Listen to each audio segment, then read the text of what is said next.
Hi everyone, and let's start. We're going to use a 5mm hook, and you will need yarn needle, and you will also need a stitch marker. It's optional, but if you're an absolute beginner, I suggest you use a stitch marker, and also need a pair of scissors. So we're going to start with a slip knot, and we are going to make 4 chains. So we're going to yarn over and pull through into the loop, yarn over, pull through, and we are going to do 4 chains, and we are going to move our hook into that first chain we did, like so. Insert the hook like so, and we have 2 loops on your hook. Yarn over, we're going to pull through the first and pull through the second loop, and by doing that we have formed a magic ring. So we'll be working our double crochets into that ring, and we're going to chain 3. Those 3 chains count as our first double crochet, and into the center of the ring we are going to yarn over, insert our hook in there, yarn over, pull through. Now we've got 3 loops on our hook. 1 2 3, yarn over, pull through 2, yarn over, and pull through 2. And we are going to make use of our stitch marker. So if you mark the stitch, you will know where to slip stitch to join the round when we are done. So if you're not familiar with your stitches, use the stitch marker. You can use a hair clip, paper clip, a different yarn type, yarn color, stuff like that. Something just to mark that stitch and let you know where you started. And we're going to go ahead and do another double crochet back into the magic ring. So together with those 3 chains, we have 3 double crochets. Now we're going to chain 2 and do another 3 double crochets into the ring, and we're going to repeat this pattern. Chain 2, 3 double crochets into the ring, chain 2, 3 double crochets into the ring till we have 3 chain 2 spaces, and we're going to chain 2 and we'll slip stitch on top of the first double crochet we did, which is the one that we marked.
Next, we are going to move our hook.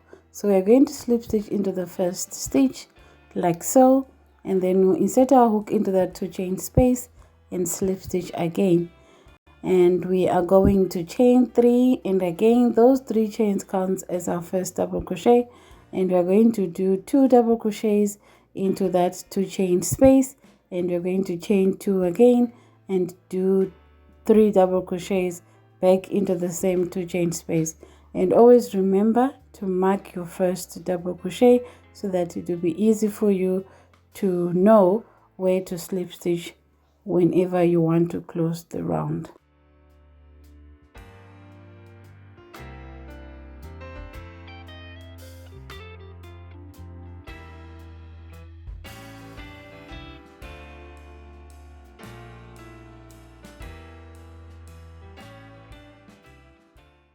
Next, we are going to do the same thing we did on this 2 chain space. Remember, we did 3 double crochets, chain 2, 3 double crochets all into that 2 chain space. Now we're going to skip those 3 double crochets of the previous row, and into the 2 chain space we are going to do 3 double crochets, chain 2, 3 double crochets. So by doing so, we are creating the corners, because as you all know, a square has 4 corners, so we should have 4 corners as well. So 3 double crochets, chain 2, and 3 double crochets back into the same 2 chain space. So we're going to repeat the pattern all the way to the end, and when we reach the end, we will just close the round as usual by slip stitching into the marked stitch.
So because we cannot start our round in the middle of those 3 double crochets of the previous round, we're going to slip stitch twice, and we will be in the 2 chain space of the previous round.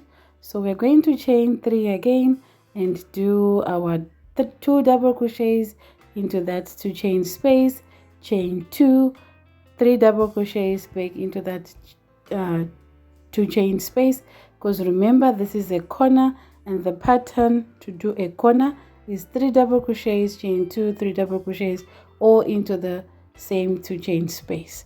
Now, as you have noticed, we have gaps now in between our corners. So into those gaps, we are going to place 3 double crochets. So I'm going to show you what I mean in a second.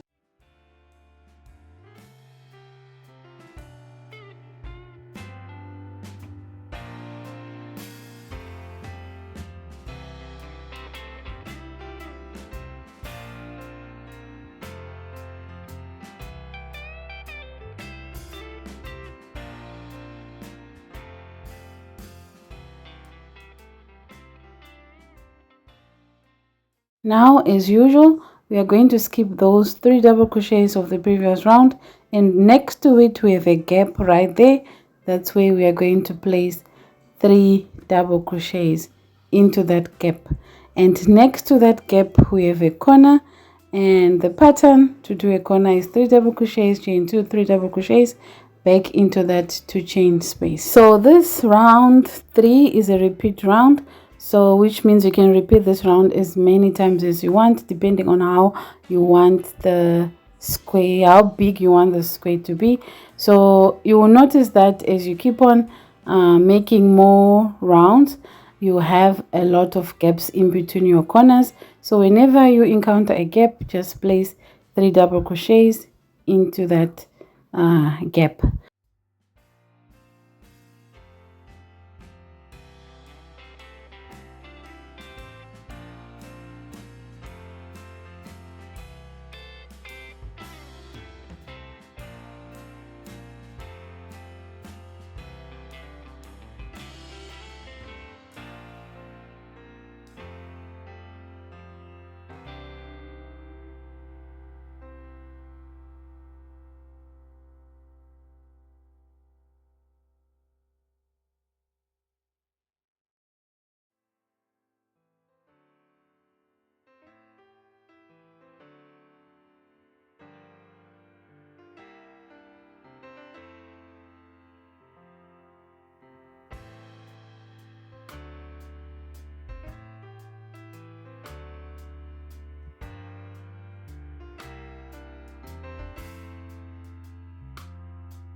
So now I am done with my rounds, and I ended up with 5 rounds, and I had 3 sets of double crochets in between my corners, and this is how big my square is. It's 14 centimeters, which is about 4 to 4.5 inches. So go ahead and crochet 4 more of this granny square, and in my next video I will show you how to combine these granny squares and make a simple hat.